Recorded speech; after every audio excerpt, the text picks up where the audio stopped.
عقلمند انسان کی ایک کہاوت یاد آتی ہے کہ وکیل کا جو اسٹرینتھ ہوتا ہے وہ اس کے لیے دلائل ہوتے ہیں، اور جب دلائل کسی غلط فیکٹس کے اوپر بیس کر کے پیش کیے جائیں تو ان کی کوئی اہمیت نہیں ہوتی۔ میں آپ کو صرف فیکٹ چیک کے طور کے اوپر کچھ چیزیں آپ کے سامنے پیش کرنا چاہوں گا۔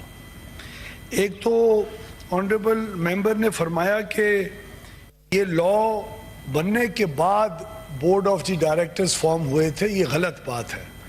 Board of directors companies ordinance کا جو قانون تھا اس وقت S O E law in place نہیں تھا، اس وقت یہ فارم ہوئے تھے بورڈ آف دی ڈائریکٹرز۔ دوسری بات، بورڈ آف دی ڈائریکٹرز کے سامنے اب وہ بھی انہوں نے فرمایا کہ پرائیویٹائزیشن یہ لوگ جلدی میں کرنا چاہتے تھے، انہوں نے بورڈ آف ڈائریکٹرز کو بھیج دیا۔ بورڈ آف ڈائریکٹرز کے سامنے آج تک ایجنڈا کے اوپر اس حکومت کے آنے کے بعد کبھی پرائیویٹائزیشن، یا اس سے پہلے بھی مجھے نہیں پتا لیکن اس کے بعد تو پکا پتہ ہے، کبھی پرائیویٹائزیشن کا چیز بورڈ آف ڈائریکٹرز کے سامنے پیش ہی نہیں ہوئی۔ نمبر 3، ابھی ٹرانزیکشن اور فائنینشیل ایڈوائزرز ہائر نہیں ہوئے۔ ابھی ہم لوگ پرائیویٹائزیشن کے لیے جس کے اندر ہم بلیو کرتے ہیں کہ اس کے بغیر کوئی رستہ نہیں ہے ان اداروں کو ٹھیک کرنے کا، اس کے لیے ابھی ہم نے پالیسی اور ریگولیٹری فریم ورک بنایا ہی نہیں ہے۔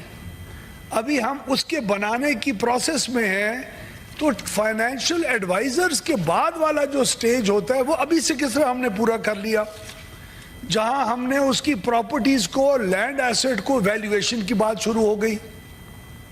میں آنریبل ممبر کی اطلاع کی اور ان کو انفارم کرنے کے لیے ہاؤس کو یہ بھی پیش کرنا چاہتا ہوں کہ ہمارا ایک قانون ہے جو نیپرا کا قانون ہے، اس کے تحت distribution companies can not use their assets, جو چاہے ان کے نام پہ ہوں یا ایریا الیکٹرسٹی بورڈز کے نام سے آ رہے ہوں یا صوبوں کے نام سے آ رہے ہوں، they cannot use that land for any other purpose other than providing the provision of electricity and power and for that particular business۔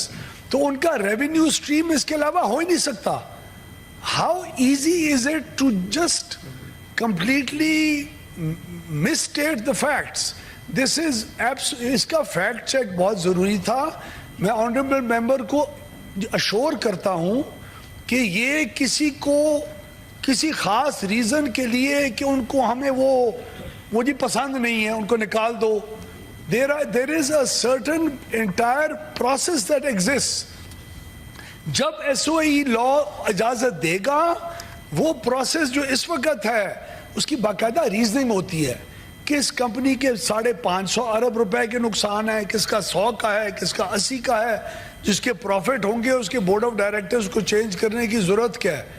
وہ کمپنی اچھا پرفارم کر رہی ہے، لیکن جس کا پروفٹ 1 روپیہ آئے گا اور آپ 50 ارب سکتا ہے، اس کی آپ اور ہم جب شیئر ہولڈرز اپنی کمپنیز کے ہوتے ہیں یا جن بورڈ آف ڈائریکٹرز کے اوپر ہم لوگ پرائیویٹ کمپنیز کے بیٹھتے ہیں، وہاں اس قسم کی چیزوں کو اسیس نہیں کیا جاتا۔